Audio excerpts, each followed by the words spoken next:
네, 전영신의 아침 저널 2부 시작합니다. 대장동 개발 민간 사업자의 수익금 일부가 이재명 더불어민주당 대표의 대선 자금으로 흘러 들어갔다. 검찰이 단서를 잡고 이 대표의 최측근인 김용 민주연구원 부원장을 체포했습니다.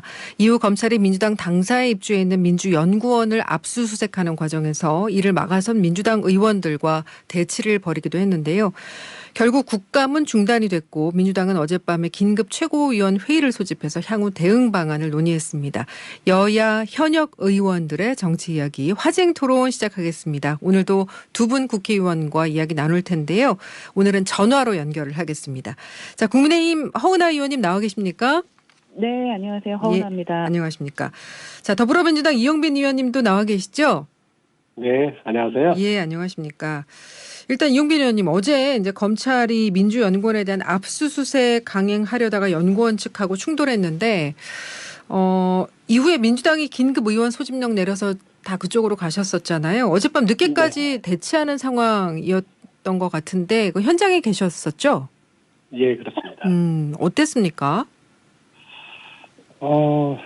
서울중앙지검이 김용 민주연구원 부원장을 체포를 했는데 네. 민주연구원까지 압수수색을 한 거는 당과 그리고 이재명 당대표를 압박하겠다는 그런 정치적 목적의 압수수색으로 저희들은 생각이 들었고요. 네네. 살아있는 권력이 제1야당 당사를 압수수색하려고 한 거는 87년 이후 한 번도 없었습니다. 사상 초유의 일이 벌어진 건데요. 이 대한민국 정치사에서 유례를 찾아볼 수 없는 그런 정치 탄압으로 저희들은 평가하고 있습니다. 예. 이 검찰의 압수수색 이유가 너무 졸렬해요. 그러니까 김용 부원장을 체포한 이유가 있겠지만 그거는 과거 성남시 의회 때 있었던 비리 혐의를 가지고 한 건데 이 자택이나 차량을 압수수색한 거는 그렇다 치고 민주연구원 부원장으로 임명되고 딱 3번 이제 회의에 참석했고요. 이 고작 3시간 정도 머물렀던 연구원을 그러니까 민주당 중앙 당사를 압수수색해서 뭘 찾으려고 했던 건지 상식적으로 생각해도 무리하고 너무 무참하고 무리한 일입니다. 예. 그러니까 제1야당의 당사까지 쳐들어와서 압수수색을 하려고 한 거는 결국은 이 윤석열 정권이 반대 세력을 검찰 권력으로 제압하겠다는 그런 정치적 신호라고밖에 볼 수가 없고요. 그래서 우리 당은 어제 압수수색 소식을 듣자마자 의원들을 전면 국감 중지하고 당사로 집결시킨 것이죠. 그럼 앞으로 계속해서 국정감사 보이콧 하시고 장외투쟁 뭐 하겠다 이런 얘기도 나왔던 것 같은데 어떻게 대응하실 생각이세요? 일단은 당 지도부가 최고위원 회의를 통해서 이제 향후 대응 방안을 결정할 걸로 보이고요. 네. 관련해서는 제가 드릴 수 있는 말씀은 윤석열 정부의 이런 정치 탄압, 정치 보복은 결코 국민들이 좌시하지 않을 것이라는 말씀드리겠습니다. 예. 허은하 의원님, 검찰은 네. 이제 김용 부원장이 대선 자금 용도로 유동규 전 본부장한테 20억 원을 요구했다 이렇게 보는 건데 이제 1,007억 원을 이제 대장동 개발 이익금으로 배당받은 남욱 변호사가 이제 김용 부원장에게 수차례 걸쳐서 8억을 전달했다 이렇게 단서를 잡고 있다고 하는데요. 김용 부원장이 체포 이후에 입장문 통해서 유검무죄, 무검유죄, 없는 죄를 만들어내고 있다 이렇게 주장했어요. 그러면서 명백한 물증이 있는 50억 클럽은 외면한다라고 했는데 어떻게 생각하세요? 글쎄 진실은 밝혀질 것이다라고 생각을 하고요. 네. 우선은 떳떳하다는 당당하게 영장 집행 받아들이는 것이 옳지 않을까 하는 생각이 듭니다. 기존 이제 약 1년 정도 됐는데 저희 의원실도 불법 압수수색을 했었잖아요. 국민의힘에. 네네. 기억하실 겁니다. 김의원 씨를 압수수색을 했었는데 그때 국민의힘을 향해서 더불어민주당이 이야기했던 게 불법 수사, 야당 탄압, 정치 공작 운운하는 것은 언어 도단이다라고 하면서 압수수색 방해하는 것은 법 질서를 부정하는 것이고 적반하장식 공무집행 방해다라고 비판을 하시면서 저희 국민의 의원들을 고발하셨어요. 네, 그때 그 순간이 기억이 나시는지를 한번 여쭤보고 싶어요. 지금 국감은 국민을 위해서 저희의 기본적인 역할을 수행하는 것입니다. 그것을 또 하나의 빌미로 삼아서 어떤 이런 행동을 하시는 것은 아닌지 라는 좀 생각이 들어서요. 우선 법적인 부분은 지켜봐야 되지 않을까 하는 생각이 듭니다. 예. 근데 이제 김용 부원장이 뒷돈을 받았다는 시기가 민주당 이제 대선 경선 직전이어서 이제 이재명 대표하고 관련성에 의혹이 제기되는 부분이 있는데 검찰이 이렇게 이제 수사에 속도를 내는 이유가 유동규 전 본부장이 입을 열었기 때문이다. 또 이렇게 보는 시각도 있습니다. 민주당이 이재명 대표에 대한 보호를 하는 것도 필요하지만 또 지적할 부분은 지적을 하고 개인에게 제기된 의혹에 대해서는 당이 거리를 둬야 된다. 이런 의견도 있는데 이용빈 의원님 어떻게 생각하세요? 저는 이게 이미 답을 좀 정해놓고 하고 있는 그런 기획수사라는 생각을 하고 있고요. 네. 특히나 지금의 상황은 이것이 기획수사라고 하는 것이 명백해지고 있다라고 생각을 합니다. 좀 당이 일정 부분 거리를 둬야 되지 않느냐 이런 의견에 대해서는 좀 의원님 생각은 해보셨습니까? 글쎄요, 거리를 둘 수 있는 상황이 아니고요. 이것은 민주당을 정치적으로 이제 지금 윤석열 정부가 이재명 당대표를 겨냥하고 심지어는 문재인 전 대통령까지 겨누고 있는 이러한 기획수사의 칼끝을 네네. 저희가 그렇게 지켜보는 방식으로 대응할 수 있는 것은 아니라고 보고요. 예. 전 국민적인 공분이 존재하는 부분이라고 생각을 하고 있습니다. 알겠습니다. 자, 몇 분은 네. 거리를 두기 하시는 것 같고 또 그러한 발언들을 하는 것으로 알고 있는데 사실 이러한 일은 누구나 다 예측했었던 부분 아닌가 싶습니다. 이재명 대표가 되는 순간 민주당은 이재명의 민주당이 된다라고 저희가 말하지 않았겠습니까? 예, 이재명 대표에 대해서 옹호하고 이런 부분들이 국민들에게까지 피해를 주는 일은 없어야 될 것 같다. 라는 생각이 듭니다. 예. 자, 검찰이 서해 피격 사건 관련해서 서욱 전 국방장관, 김홍희 전 해경청장에 대해 구속영장을 청구했는데요. 또 탈북어민 북송 사건 관련해서는 노영민 전 대통령 비서실장을 피고발인 신분으로 소환해서 12시간 동안 조사를 벌였는데 결국 검찰의 칼끝이 문재인 전 대통령에게까지 가게 될까요? 허은하 의원님 어떻게 보십니까? 이게 돌고 도는 겁니다. 촛불 이후에 전직 대통령이 아니라 현직 대통령이라도 잘못했다면 탄핵하고 처벌도 하고 감옥도 보내라. 이렇게 시대를 바꿔버렸습니다. 민주당에서. 그 촛불로 탄생한 정부가 문재인 정부거든요. 네. 그렇기 때문에 더욱 엄격한 기준을 적용해도 모자랄 텐데 오히려 이제는 지금 말을 바꿔요. 그리고 자신들에게만 예외적으로 보다 좀 관대하게 한다라는 주장을 하는 게 얼마나 염치 없는 일인가를 좀 스스로 좀 돌아봤으면 좋겠습니다. 예. 서해 공무원 피살 사건과 관련해서는 문 대통령이 직접적으로 잘못이 있느냐 없느냐는 아직 사실 알 수가 없습니다. 그렇기 때문에 더욱더 그날의 진실을 명명백백하게 좀 밝혀야 될 필요는 있죠. 근데 우리가 주목해야 되는 것은 희생자, 피해자입니다. 그분들 유가족 입장에서는 월북으로 몰렸다가 월북이 아니다라는 감춰졌던 팩트들이 나오면서 더욱더 이 진실이 빨리 밝혀지길 바라는 거거든요. 얼마나 맺힌 한이 크시겠습니까? 예. 그거 좀 풀어줘야 된다고 생각하고요. 그 촛불이 만들었던 새로운 정의를 입장을 바뀌었다고 자꾸 바꾸는 건 하지 않았으면 좋겠습니다. 이용빈 의원님 생각은 어떠세요? 그래서 윤석열 정부가 이제 서해공무원 피격 사건 또 탈북어민 북송 사건을 끄집어낼 때 이미 답을 정해두고 진행하는 기획수사다라는 점이 확실해졌다는 것이고요. 특히 이제 이 감사원이 그 절차적 정당성도 밟지 않고 그 감사위원회 의결도 없이 이 감사 과정이 진행되면서 이 국감과 언론 보도를 통해서 또 이제 감사 결과를 공개하고 또 그러고 나서 곧바로 검찰이 움직이고 이런 것들이 이제 말하자면 정치적 논란을 일부러 키우려는 게 아니냐 그런 지적들이 많이 나오고 있고요. 이게 서욱 전 국방부 장관과 김홍희 전 해양경찰청장을 구속영장을 전격적으로 지금 국감일에 청구를 했단 말이죠. 이렇게 전례를 찾기 힘든 초강수를 둔 것인데 뭐가 급했을까 그런 의심이 들 수밖에 없고요. 이 감사원이 감사 내용을 공개한 것에 대해서도 그동안 좀처럼 속도를 내지 못한 검찰을 위해서 혹시 정부감사한 거 아니냐 그런 의심을 사고 있고요. 또 이 감사 내용이 거의 공소장 수준입니다. 그런 불과 나흘 만에 검찰이 움직였다는 것은 이미 합을 맞추고 움직이고 있는 거 아닌가 그런 생각이 들고요. 그러니까 이게 전반적으로 전 정부에 대한 정치 탄압, 정치 보복 이런 것들을 위한 기획 수사다 이렇게밖에 볼 수가 없는 것입니다. 그런 기획 수사 당장 중단하십시오. 예, 허은하 의원님. 네, 기획 수사가 아니라 기획 은폐를 밝히려고 하는 거죠. 그러니까 모든 관점을 본인들 입장에서 바라보지 마시고 피해를 본 국민의 입장, 희생자의 입장에서 좀 바라봐 주셨으면 좋겠습니다. 글쎄요. 그런 것들을 위해서 무엇보다 진실 규명이 제일 중요하고요. 그러니까 저희들이 국방위에서 그 비공개 회의록을 빨리 공개해라 이렇게 요구를 하고 있지 않습니까? 네. 그 국방위 비공개 회의록 안에 모든 내용들이 들어있고요.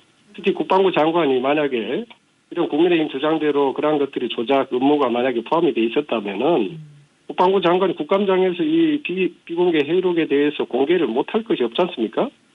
이런 상황들이 결국은 전 정부를 향한 정치 탄압이라는 것을 스스로 말하고 있다. 그렇게 생각하는 거죠. 예. 알겠습니다. 그리고 북한이 지금 어제도 서해 해상 완충구역에 또 포격 도발을 했는데요. 국민의힘이 전술핵 재배치 핵무장론 들고 나와서 오히려 안보 불안을 더 조성하고 있다. 뭐 이런 또 시각도 있고요. 허 의원님 어떻게 생각하세요? 안보 불안을 만드는 것은 뭐 그렇죠. 북한이죠. 예, 저희가 이 도발을 그대로 이렇게 지켜보고 있어야 된다라는 것이 저희의 진짜 큰 축제가 아닐까 싶습니다. 무엇보다도 국민의 안전을 지켜야 되는 것이 저희의 역할이니까요. 네네. 근데 아까 이제 이용민 의원께서 말씀하셨던 부분에서 진실은 밝혀져야 된다라는 부분, 이 부분에서도 같이 좀 연결이 될 것 같아요. 제가 못 드린 말씀을 드리면, 네네. 예, 그날의 진실이 드러나고 있다. 저희는 생각해요. 당시 군이 삭제를 했다라고 알려진 군 첩보 관련 보고서가 60건에 대한 확인 작업이 지금 이루어질 것이라고 하지 않겠습니까? 말씀하셨던 대로 사실은 밝혀져야 되는 것다. 그리고 해경청장이라고 하죠. 해경청장이 난 안 본 걸로 하겠다라고 하면서 그 모든 것을 이렇게 다 덮어낼 수 있는 충분한 증언이라고 생각해요. 그 말 자체가. 네네. 그래서 민주당에서 군의 뭐 특수정보 뭐 하면서 물타기 하는 것보다는 진심으로 진실을 밝히기 위한 거에 좀 집중했으면 좋겠고 북한의 도발에 대해서도 한마디 하셔라. 라는 말씀을 좀 드립니다. 근데 어제 이제 윤석열 대통령이 원외 당협위원장과의 오찬에서 종북 주사파는 진보도 좌파도 아니다. 반국가 세력하고는 협치 불가능하다. 이런 말을 했어요. 이용분 의원님도 들으셨을 텐데 어떻게 생각하세요?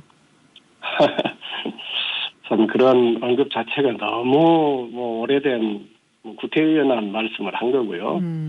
일단은 저희들은 북한에 잇따른 도발이나 폭격을 명백한 9.19 합의 위반으로 선언을 했고요. 북한의 군사적 도발을 규탄하고 있고 북한의 또 무력시 중단을 촉구했습니다. 그러니까 이제 안보에는 여야가 없잖아요. 그런 점에서 협력을 해야 될 거라고 보고요. 네. 이 북한의 도발을 규탄하는 거하고 국민의 불안을 키우는 현 정부의 그런 태도들은 별개 문제입니다. 집권 여당이 이 전쟁도 불사하겠다는 것으로 비춰지고 있어요. 그러니까 북한이 도발한다고 우리도 나서서 초강수로 나간다면 결국은 전쟁도 불사하겠다는 그런 의지를 표명하는 거 아닙니까? 국민 불안이 커지는 것이고요. 바이든 정부가 한반도 비핵화 그리고 동맹에 대한 확장 억제를 약속했던 것이 바로 지난주입니다. 그리고 이미 91년에 북한이 비핵화를 유도할 수 있도록 전술 핵무기를 미국이 가지고 갔지 않습니까? 그걸 다시 들여놔라 뭐 이런 이야기를 하고 있고 그런 판단을 하겠다는 거는 북한의 결국은 어떤 명분으로 비핵화를 요구하겠다는 것인지 이해할 수가 없고요. 특히 또 뭐 핵개발 이야기도 나오는데 핵개발을 하는 게 방법이 아닙니다. NPT 체제를 탈퇴해야 되는데 그러면 우리 스스로 외교적이고 경제적으로 고립을 자처하는 것이 되고요. 무엇보다 평화 안보라고 하는 측면에서 안전한 정국을 만들어 가야 되는데 오히려 이 집권 여당이 남북관계 긴장을 부추기서는 안 되지 않습니까? 한반도 안보하고 평화 문제는 야당하고 이렇게 소리 지르듯이 하는 걸로 풀지 않았으면 좋겠고요. 특히나 우리 남북관계는 안보 문제를 떠나서 또 경제 문제이기도 합니다. 그러니까 남북관계가 불안해지면 코리아 디스카운트 때문에 우리 경제가 위협을 받는 거고요. 집권 여당이 민생 위기를 잘 챙겨야 되는데 남북 위기, 북이 자초하고 있지만은 이런 것들을 더 악화시켜서는 안 되지 않겠습니까? 허 의원님 이렇게 되면은 그야말로 여야 협치 더 어려워지는 거 아니냐 싶은데요. 어떻게 보십니까? 그래요. 저도 좀 그런 생각이 듭니다. 너무 어제 공감을 표시하셨어요. 예.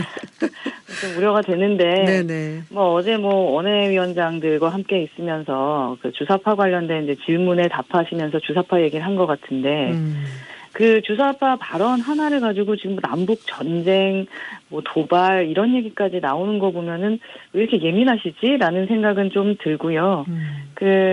지금 말씀하셨던 핵무장론이라던가 이런 부분은 국민들하고 같이 논의해야 되는 부분입니다. 저희의 의견이라고 말씀드린 적은 없다라는 거 한 번 더 말씀을 드리고 싶습니다. 예. 협치하고 함께 논의하려면 저희가 이제 지금 국감을 하고 있지 않겠습니까? 네. 네, 과방에서 국감하면서 물론 정쟁으로 이렇게 티격태격하는 경우도 있습니다만 함께 또 목소리 높여서 협치하면서 국민 민생 살피는 부분들도 있거든요.